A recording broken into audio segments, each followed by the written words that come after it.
stepmom sold my childhood home while I was deployed, then asked me to pay her mortgage.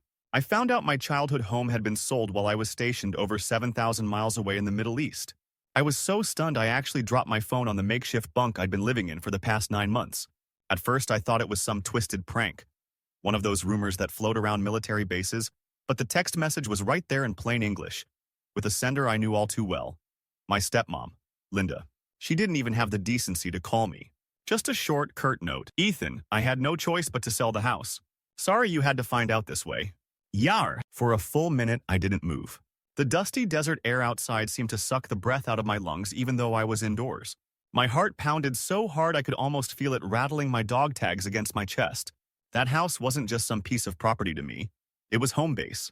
It was the place where I learned how to ride a bike, celebrated my 16th birthday, shared every Thanksgiving with my dad, Mark, before he passed away. It was my last tangible link to him and to my mom, Susan, who died when I was still in elementary school. And now it was gone. I tried calling Linda right away, but there was no response. The cell reception out there was terrible, and when I finally got a single bar of signal, it went straight to her voicemail. I left a heated message that I regretted the second I'd finished. My voice was shaking, and I probably came off as a lunatic, but I didn't care. She sold my childhood home without telling me, without giving me so much as a hint. Who does that? The next few days were a blur of anger, confusion, and heartbreak. In between missions, I kept checking my phone, hoping Linda would at least text me back. It took her 4 days. 4 agonizing days of me imagining all my father's belongings being chucked in a dumpster, before she bothered to respond. It's done. I couldn't afford to keep it after the property taxes went up, and it was too big for me alone. I'm sorry, Ethan. Truly. So, I wanted to throw my phone against the wall. That house was mortgage-free. My dad had paid it off years ago. Unless Linda had run up some kind of massive debt that I didn't know about, her excuse made 0 sense. The taxes might have been high, but they weren't so astronomical that she couldn't manage. And she never even asked if I wanted to buy her out. She never said a word. A couple of the guys in my unit, Jake and Marcus, noticed something was eating at me. We were sitting on a wooden crate outside the communications tent when Jake nudged me and said, "Hey man, you seem like you want to punch a wall. You good?" I told them about Linda's text, about how she sold my dad's place without warning. They shared my outrage, telling me to hire a lawyer, or at least to demand answers the second I got back stateside. But in the meantime, there was nothing I could do. I was stuck there, thousands of miles from home, and Linda had all the power.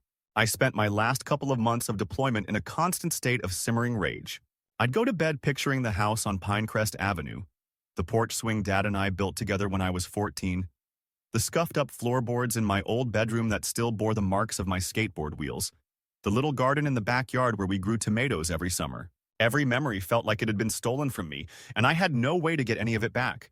When my deployment finally ended and I touched down in California, I immediately tried to drive by the house.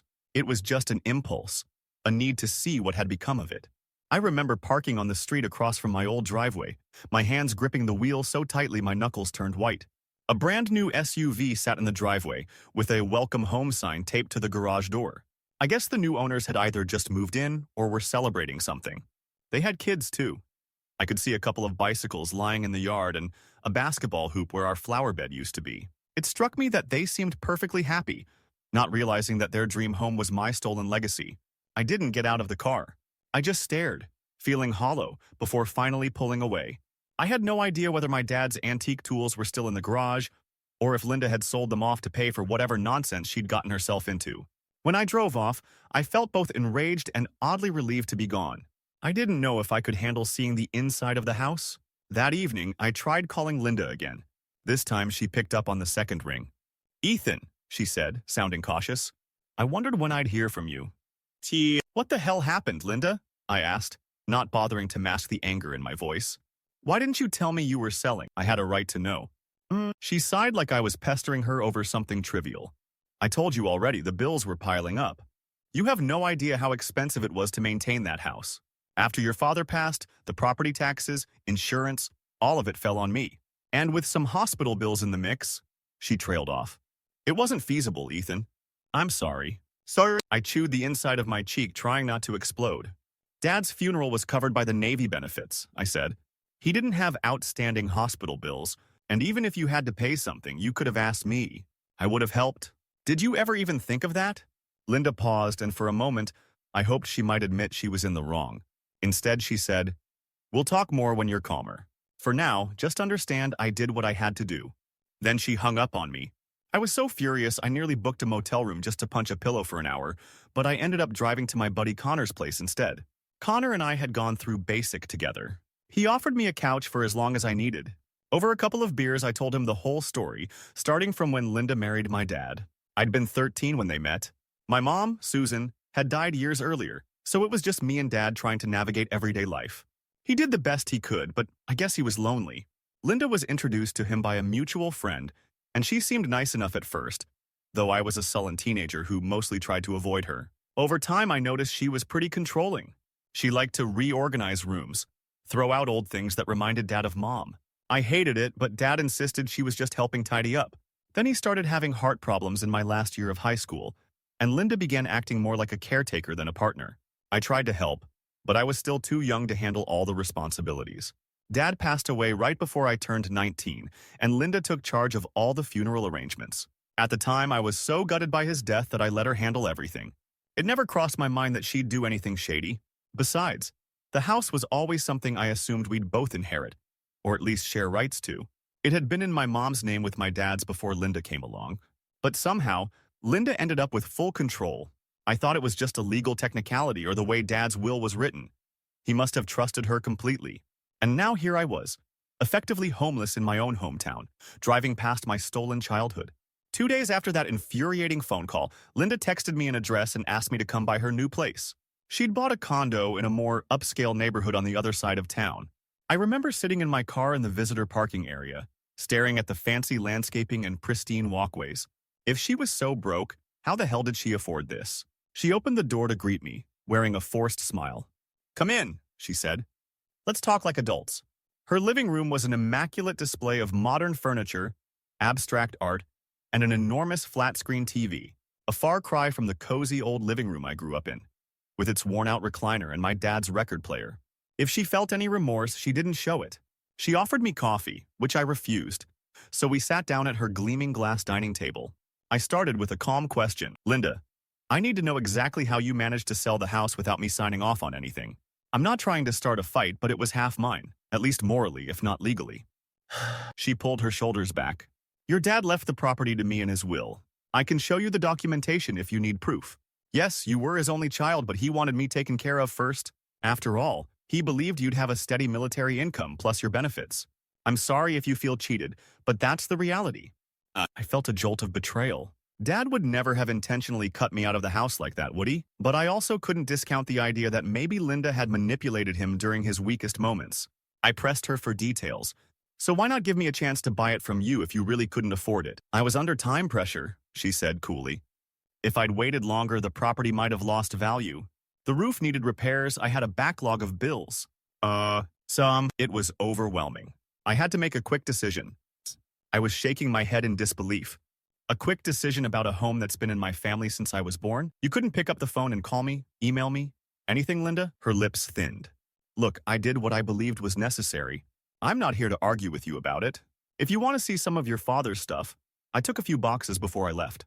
The rest, I had to sell or donate." Sell or donate? The words made me feel physically ill. "You sold Dad's belongings? His tools? His records?" My voice was rising, but I couldn't control it. Linda shrugged, eyes flickering away. "I'm sorry if that upsets you, but I did keep a couple of personal items. They're in the closet if you want to look." She got up and handed me a cardboard box labeled Mark's Stuff. Inside, I found a scattering of photographs, a folded American flag from my father's Navy days, and a small wooden jewelry box that had belonged to my mom. It felt like a pathetic fraction of everything that used to fill our house. I fought back tears as I flipped through pictures of Dad grilling in the backyard, me sitting on his shoulders at a baseball game when I was a kid. That place used to be bursting with these memories, and now all I had left were a handful of photos thrown into a dusty box. I was about to leave when Linda abruptly said, "Actually, there's something else." She paused, fiddling with her manicured nails. "I was wondering if you could help me with my mortgage payments here. The monthly costs turned out higher than I expected, and since you're, well, in the military, I thought maybe you could spare some money to help me get by." I stared at her, speechless. "You're joking," I finally managed. You sold my house, my father's house, and now you expect me to pay for your new condo? She looked away, but I saw a flicker of defiance in her eyes. You have a responsibility to your family. Your father wanted me taken care of. That's why he left me the house in the first place. Now I need your support. My blood was boiling. I slammed the cardboard box onto her fancy coffee table and stood up. You want me to pay your mortgage after you stole everything I had left of my dad? You're out of your mind. I stormed out before she could say another word, my heart racing so fast I thought I might collapse. I spent that night at Connor's again, trying to calm down. He listened as I ranted about Linda's nerve, about how it felt like she'd gutted my entire life, and then asked for more. I actually laughed bitterly when I told him she wanted me to chip in for her fancy condo. She sold a piece of my soul, man, I said. Now she's acting like I'm the bad guy if I don't fork over some cash. Connor shook his head. That's messed up. You could see a lawyer. Maybe you can contest the will or claim part of the estate. So I did. I scheduled an appointment with a local attorney, Miss Reynolds, and explained everything, from Dad's sudden heart complications to Linda's sale of the house. Ms. Reynolds skimmed through the documents Linda had emailed me.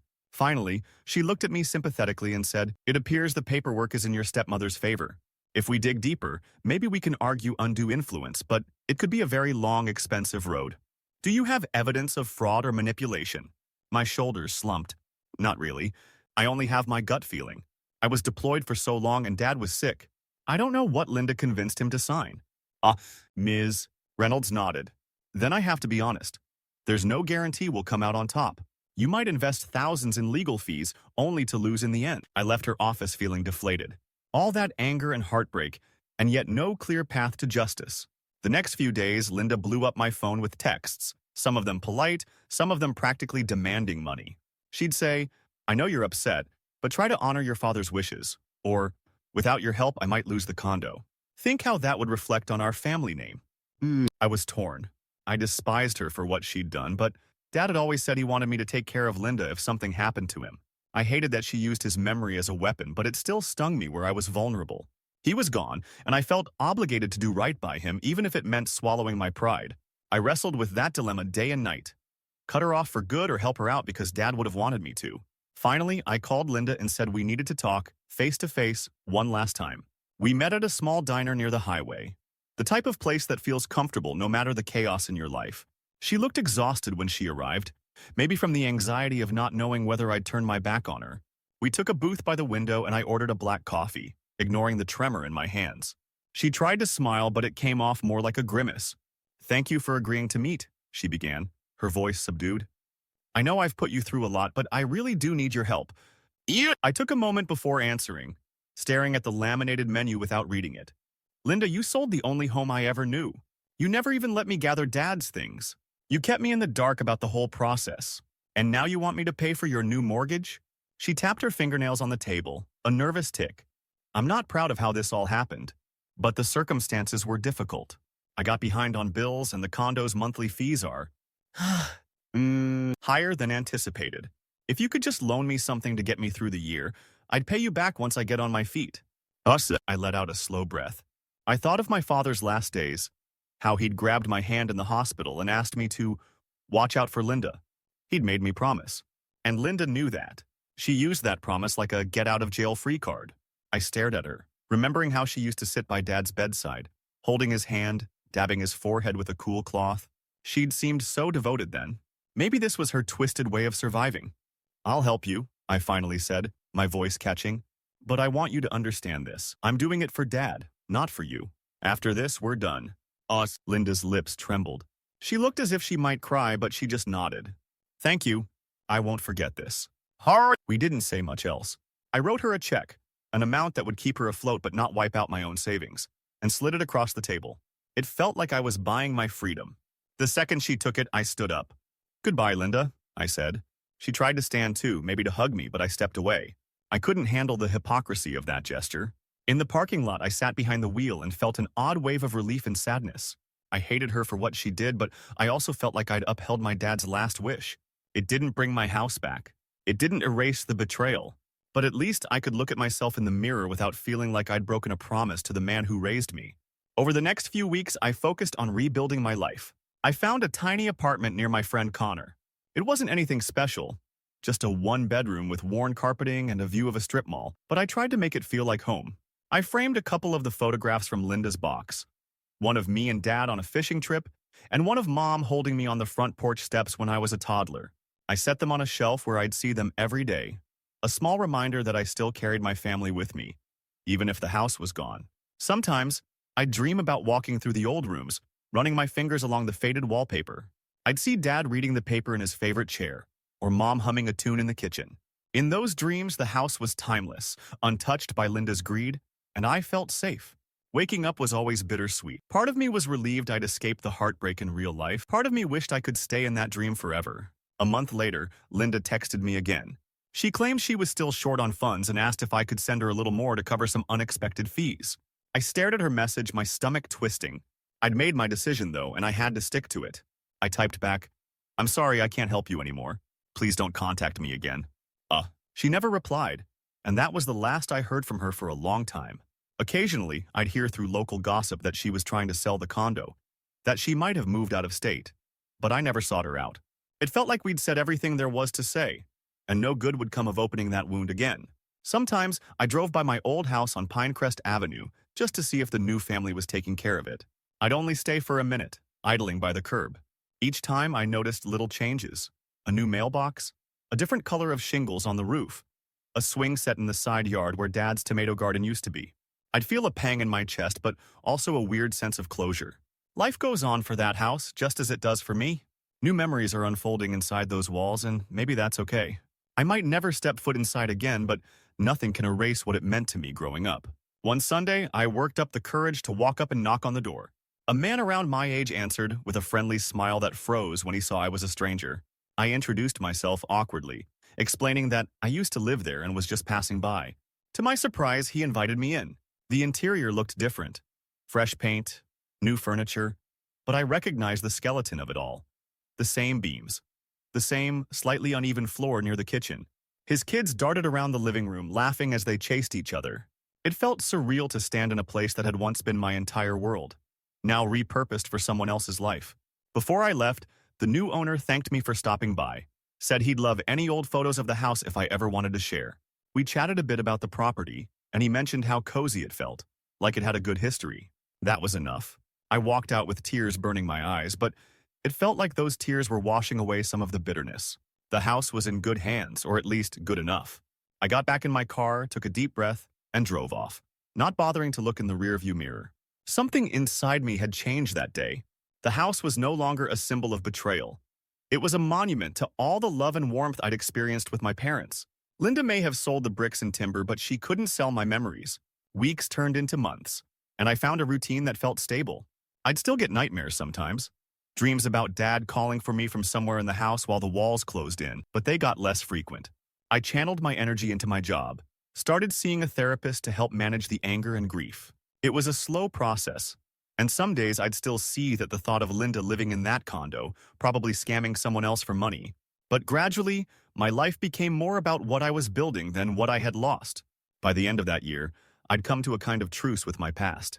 I would always mourn the fact that I never got to say a proper goodbye to the rooms and hallways I once knew so well.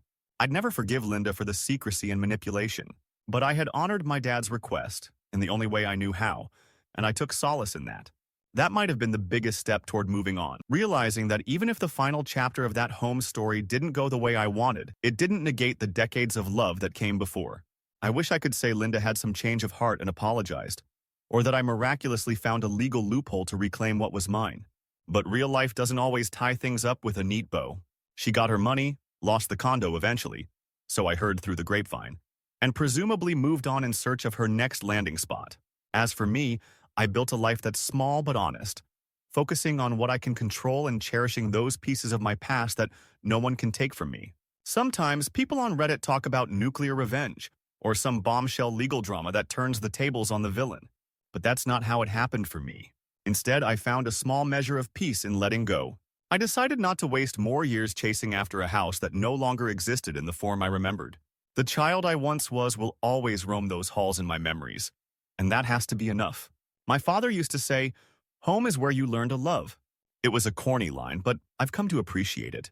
I learned how to love in that house, how to love my parents, love the simplest moments of life, Even love myself enough to walk away from a toxic situation with my head held high. Linda sold the building, but not the lessons or the memories.